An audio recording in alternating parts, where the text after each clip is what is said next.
The 2020 NFL season comes to a close also quickly as the Tampa Bay Buccaneers defeated the Kansas City Chiefs 31-9 in Super Bowl 55 in their home field. It's a special win for them. Um, Now, of course, if you guys didn't watch the Super Bowl, which I don't know how you didn't, literally everybody watches the Super Bowl. I'll leave the highlights in the description down below for you guys to check out. Um, Before I give it to Mario while he reads over the stats, I just want to recap on the Super Bowl. It was a relatively decent Super Bowl. I wouldn't say it was the best performed Super Bowl. I mean, I was kind of bored out of it because I really thought this was going to be an offensive heavy game, and I was just wrong. I was dead wrong. Um, the Bucks defense got to Patty Mahomes in that offense real good, real quick. In the first half, the refs weren't that great. There were some calls that I didn't like, but after that, they calmed down in the second half, so I wasn't really, too mad at them. But overall, I mean, it was a good win by the Tampa Bay Buccaneers, but the game just wasn't like it wasn't like last year's Super Bowl. I'll say that. I won't say it's the worst Super Bowl, definitely not, but like it definitely was one of the more boring ones. The performances were great. The Weeknd did his thing. Weeknd with his legendary performance. I'll put that in the description down below too for you guys to go check out. It was a great performance. The national anthem, America the Beautiful, that was all very great, very well done. So overall, if I had to grade this Super Bowl, I'd give it like a B plus. I think it was a relatively decent Super Bowl. Well, before I say anything about the Super Bowl, I just want to say congratulations to the Tampa Bay Bucks and the Kansas City Chiefs on both incredible good seasons. Obviously, the Tampa Bay Bucks are our Super Bowl champions, and special congratulations to them for winning it. See, Nate, offensively, this wasn't really anything spectacular. That's Like what I that, let me mean. explain. Yeah, Now, let me explain. Okay, Tom Brady was definitely the MVP of this game. I mean, he goes 21 for 29. He had 201 yards, three TDs, and not a single pick or a fumble. So he had no turnovers. And he had three TDs, which was a big reason why they won this game. Leonard Fournette, I want to say, would be the second star in this offense. Leonard Fournette had 16 rushes, 89 yards, and a TD. And then you look on and then the third star, I'd probably say it's Gronk with 6 receptions, 67 yards, and two TDs. And then another guy who had a TD was Antonio Brown. So overall, the offense. It looks like a big score, like 31-9, but the offense did a pretty decent job. You know what I'm saying? But it's not. There wasn't anybody who had like 100 yards, like a lot of Super it Bowls do. They wasn't got like this eye incredible. popping. Right. Well, not even that. It's just they didn't have like a guy who had like 100 yards like receiving, or they didn't have a guy who had like 100 yards rushing, or 300 yards passing. Now going to there's one factor I want to point to on the Buccaneers, and that's their defense. Their defense showed up and did the one thing that nobody has had the answer to, which is stopping Patrick Mahomes. Nobody's had the answer to it, Nate. He's been in close games throughout his whole career. I think his biggest loss before this was 8 points. Nobody had the key to beating this guy decisively besides the Buccaneers, and they did. And the Buccaneers defense didn't. And I thought this whole time, and I'll admit that I was wrong. I thought this whole time the only way to beat the Chiefs is if you have a strong offense. The Buccaneers proved that if you have the right defensive game plan, you could beat the Chiefs, and they showed it perfectly, and they did an incredible job with it, Nate. Like, I mean, first of all, let's go to Devin White, okay? Devin White, I think, is the defensive MVP of this game. Let me explain why, Nate. He had an interception, okay? A pass defended. He had 12 tackles and two tackles for loss. Those don't just come around. You know what I'm saying? He really was all over the field that day. Another guy who was all over the field, Levante David, had six tackles, and he was doing a great job on Travis Kelce, who, by the way, is the best tight end in the game. He stopped Travis Kelce pretty good. He locked him down. Travis Kelce really, you know what I'm saying? Like it wasn't a Travis Kelce night. He had 10 receptions, 133 yards. Yes, okay, stats might fool you. Perfectly cool. But when it came to when the game mattered, one guy that we really pointed to this whole season was Travis Kelce and Tyreek Hill. Those are the two guys who were able to get things done for the Kansas City Chiefs this year. And Travis Kelce, again, he was for the most part, Levante David stayed on him and made sure that the plays that he was getting, they weren't big plays. Simple as that. So I gotta give a lot of credit to the Levante David. Tyreek Hill, I gotta give credit to them for doubling Tyreek Hill. Because they doubled Tyreek Hill, Tyreek Hill didn't really have a great night. You know what I'm saying? He didn't have last time they played, didn't he have like a 200-yard night? If I'm correct, that was the game where he had like 200 yards in the first half. Yeah. And then this game, he only has 73. When you double Tyreek Hill, it forces you to go to Travis Kelce. And Travis Kelce had 10 catches. He made 133 yards out of it. Great job to him. But guess what? When it was time for you to make a big play, he wasn't there. And a lot of that, when it was time for a big play, Levante David stepped up and he covered him up. Another guy I want to point to, Shaq Barrett. Shaq Barrett was all over Patrick Mahomes. He was all over him that whole game. He didn't give Patrick Mahomes any time to breathe. Okay, Shaq Barrett did an amazing job. He really did. And I think his pressure on Patrick Mahomes and making sure Patrick Mahomes doesn't leave his sight. I think that was really a reason why they won. Again, a sack and he had one sack on him, but all the pressures that were on Patrick Mahomes, it was Shaq Barrett.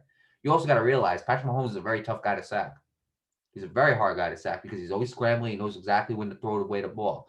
Well, Shaq Barrett made sure, look, I might not get many sacks or tackles in this game, but just know I'm going to get so many pressures on you, it's not even going to be funny.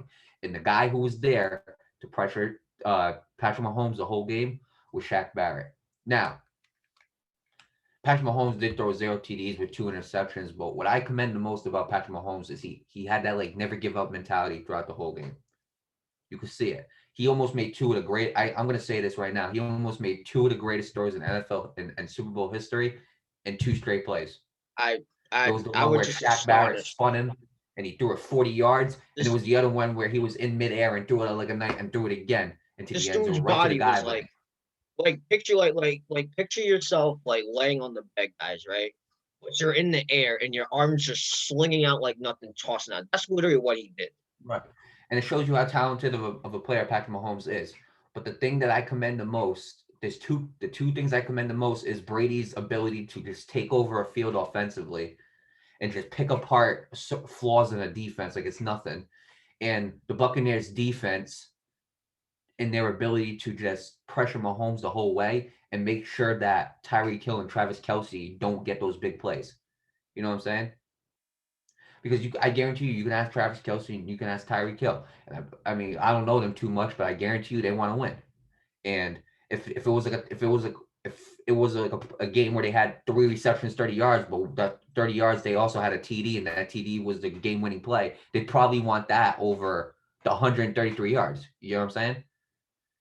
The point is, when it mattered the most, Travis Kelce and Tyreek Hill were locked down, and it took away Patrick Mahomes' ability to make a play.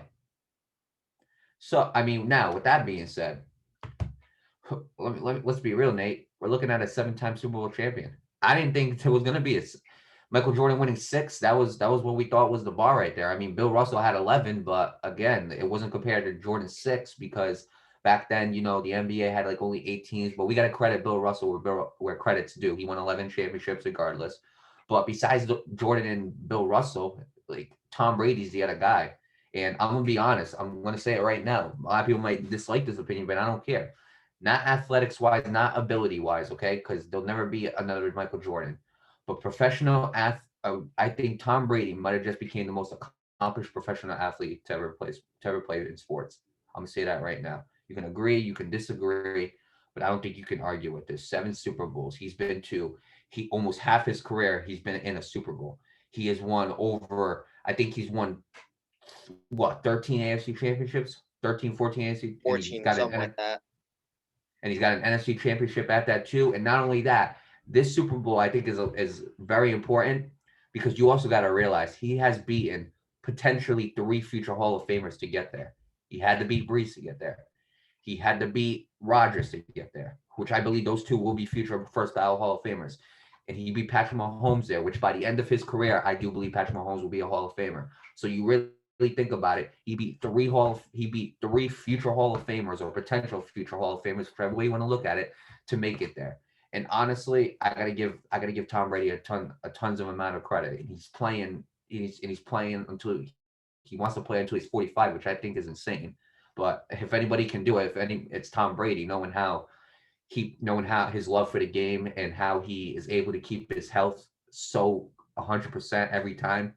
The way he's able to eat certain foods and like to help his body, I think he's the guy that can definitely do it. The way he's always constantly working out his body, so he doesn't have a lot of injuries. You also got to remember, He's only had one significant injury his whole career, and that was his torn ACL. Since then, he hasn't been hurt. It's because he knows how to treat his body correctly. And with that being said, I got to give him a tons of amount of credit because the only thing I can say really, Nate, is I am blessed to watch. I'm blessed that I was able to watch the greatest NFL player to ever play the game. I was blessed to see it. Yeah, yeah, I absolutely agree. I still can't believe people deny this dude's status. Like everybody's All like, right. I actually have some people on Facebook out here saying, "Oh, now Tom Brady's the greatest of all time." How can you say? I'll say this: I think Tom Brady became the greatest football player of all time when 20-3 happened. I think when that happened, that was it. There was no argument. Right. Like And not no even argument. It shouldn't have happened when he won his sixth one. It shouldn't have happened when he won his seventh one. That argument should have ended when he won 28-3, and his fifth ring. And right, and we said it a few times on the show. We say when an athlete is great, right? Like a LeBron James and like a Tom Brady or like a Michael Jordan, Tiger Woods, Wayne Gretzky, whoever you want to put. You know what I'm saying? Like Babe Ruth or whatever it is. When a player is so great, right? When we're putting them in a GOAT conversation, we expect great things out of them.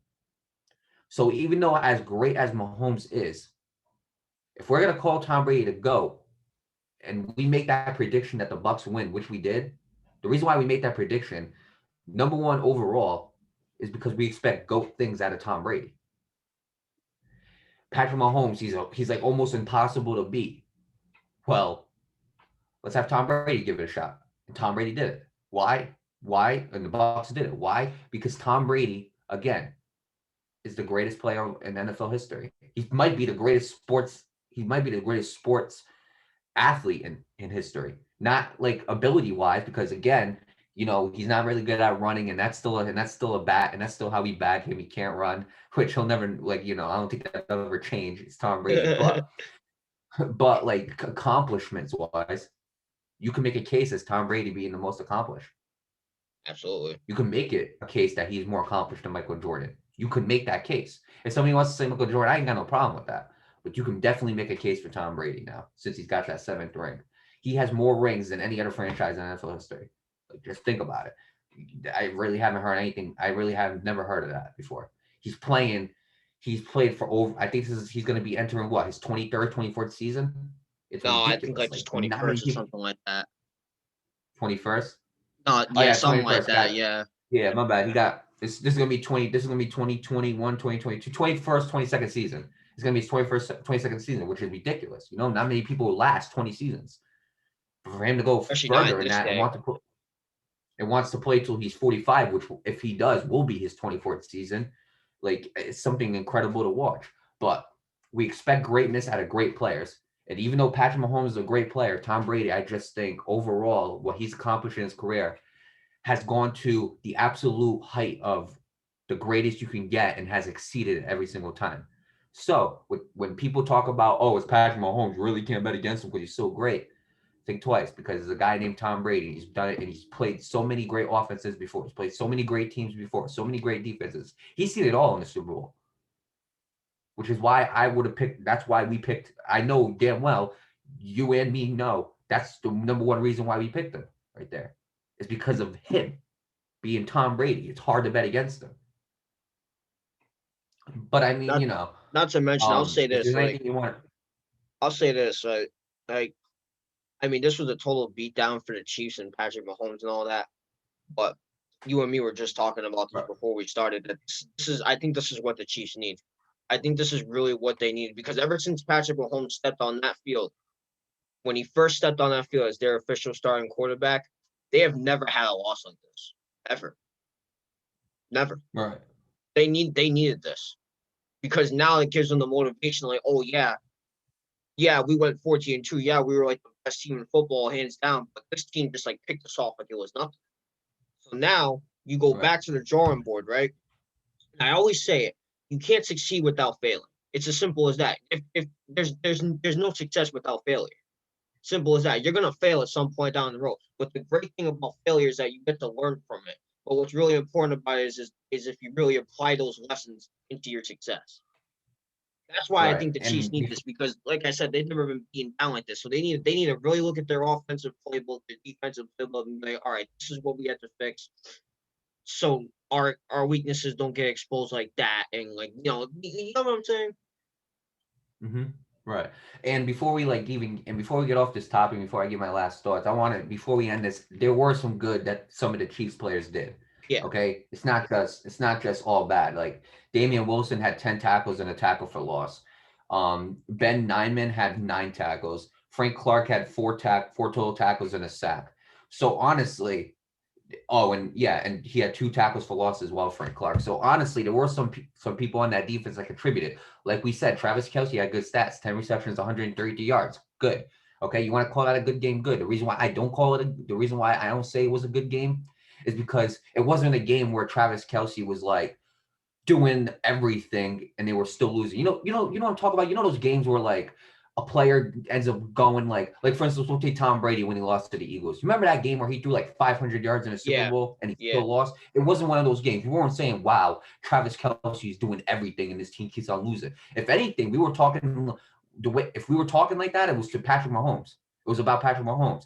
This guy's making incredible throws. This guy's not giving up on a play. He's working every single yard and they can't make the catch for him because when the crucial catches mattered the most, they couldn't get open and they couldn't make the catches. The receivers on his team and the offensive lineman was just doing Patrick Mahomes no favors. But with that being said, my final thoughts to this was congratulations to the Buccaneers, and I absolutely, do wish the Chiefs the best of luck. Okay, I believe that Patrick Mahomes is a great quarterback. I believe that he will make it again. You know what I'm saying? But again, the one thing that the Chiefs need to do, this is a learning experience. The one thing that they need to do is fix this playbook right here. absolutely, Is fix this system right here. Because if this is the system you're going to continue using, and teams find out what you're doing, expect more games like this. You have to absolutely, fix you have to fix whatever flaws are in this system. It's as simple as that. But this is the best thing about the Bucks loss to them. Okay, maybe in the future this will be the best thing that ever happened to the Chiefs because if the Buccaneers didn't point out these flaws in the Chiefs system, they would have never fixed them. absolutely, So who knows? We might see an even more perfect Chiefs team. We might see an undefeated Chiefs team some year. Some year. You know what I'm saying? Maybe the Super Bowl will happen again. Maybe the outcome will be different. Maybe it won't. That's questions that will be answered next season. But I believe that the number one thing the Chiefs should do, excuse me, is fix whatever flaws are in this system. And with that being said, again, I'll say it one more time. Congratulations to the Tampa Bay Buccaneers on becoming Super Bowl 55 champions. And good luck to the Chiefs next season. go up to the Kansas City Chiefs, get back to the drawing board, ask for the Bucks. Congratulations, live it up.